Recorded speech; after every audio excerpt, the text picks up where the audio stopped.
নমস্কার বন্ধুরা, আবার চলে আসলাম নতুন একটি ভিডিও নিয়ে।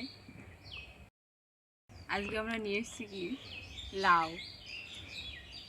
অনেকেই আছে লাউ দেখলে নাক ছিটকে পালায়, আমাদের বাড়িতেই আছে। তাদের জন্য তো 100 বার, কিন্তু সবার জন্যই এভাবে একবার লাউ বানিয়ে খাবেন। আমি যেভাবে আজকে রান্না করব, স্বাদটা সারা জীবন মুখে ধরে থাকবে। চলুন তাহলে শুরু করা যাক আজকের রান্না। প্রথমে আমরা লাউটা কেটে নেব।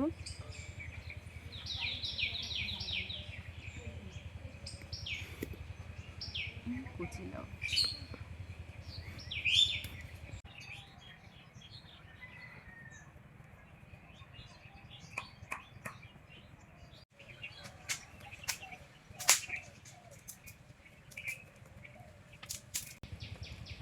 লাউটা ডুমু ডুমু করে কেটে নেব। মোটা মোটা করেই কাটবো, জল বের হয়ে গেলে আবার সরু সরু হয়ে যাবে পাতলা।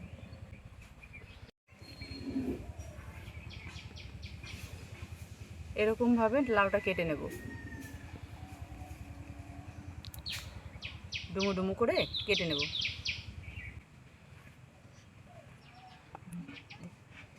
লাউগুলো সব কেটে নিয়েছি, দেখুন কি সুন্দর দেখা যাচ্ছে, পনিরের মতো লাগছে একদম। এখন এগুলো নুন দিয়ে সিদ্ধ করে নেব। কড়াই গরম হয়ে গেছে, এখন লাউটা সিদ্ধ করে নেব নুন দিয়ে। জল দেবো না, একটু লাউয়ের থেকেই জল উঠবে, সেটা দিয়েই সিদ্ধ হয়ে যাবে।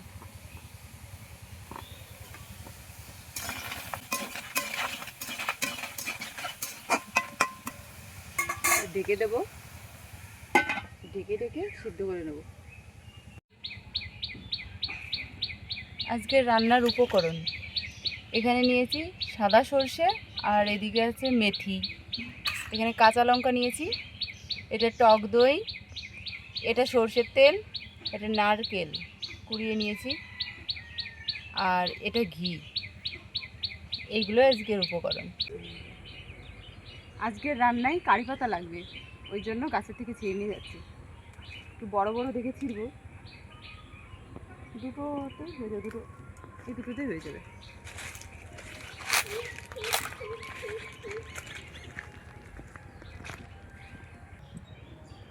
এবার ঢাকনাটা নামিয়ে নেব। কতটা জল উঠেছে, সুন্দর সিদ্ধ হয়ে গেছে। এবার নামিয়ে নেব। লাউটা এভাবে নামিয়ে নিয়েছি, যাতে করে জলটা সব নিচে পড়ে যায়। দেখুন কীভাবে জলটা পড়েই যাচ্ছে। এই জলটা আমাদের লাগবে না, ওই জন্যই এভাবে করলাম। কড়াই আবার গরম করে নিয়েছি, এবার সর্ষের তেল দিয়ে দেবো অল্প করে একটু। এই যে মেথি, এখানে 1 চামচ মেথি নিয়েছি, আর 1.5 চামচ সর্ষে নিয়েছি।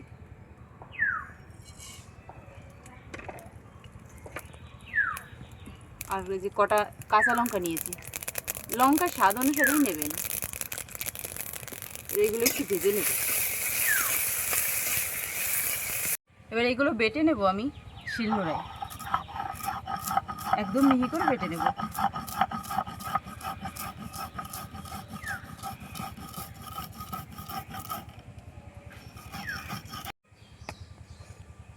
এবার লাউয়ের ভিতরে আমরা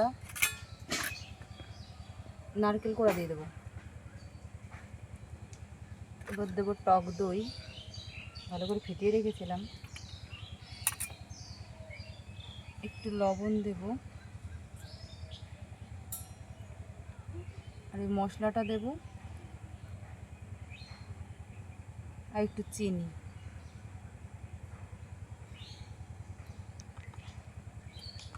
এবার ভালো করে মাখিয়ে নেব। আমি এই লাউটা সুন্দর করে মাখিয়ে নিয়েছি সব মশলা দিয়ে। এবার এদিকে ফোড়ন দিয়ে দিয়েছি, সর্ষের তেলে শুকনো লঙ্কা আর সাদা সর্ষে ফোড়ন দিয়েছি। এবার এই কারি পাতাগুলো দিয়ে দেবো।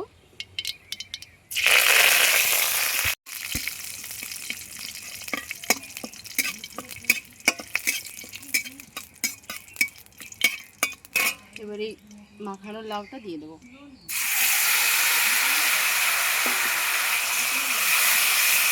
করে রান্না করবো যতক্ষণ এই গা মাখা না হচ্ছে। ঝোলটা টেনে যাবে, তারপরে ঘি দিয়ে নামিয়ে নেব। দই দেওয়া ওই জন্য একটু ঝোল ঝোল আছে।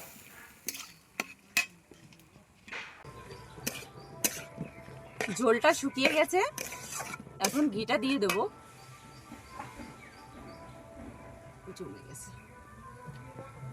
এবার একটু নেড়েছে নামিয়ে নেব। রান্নাটা হয়ে গেছে, এখন নামিয়ে নেব।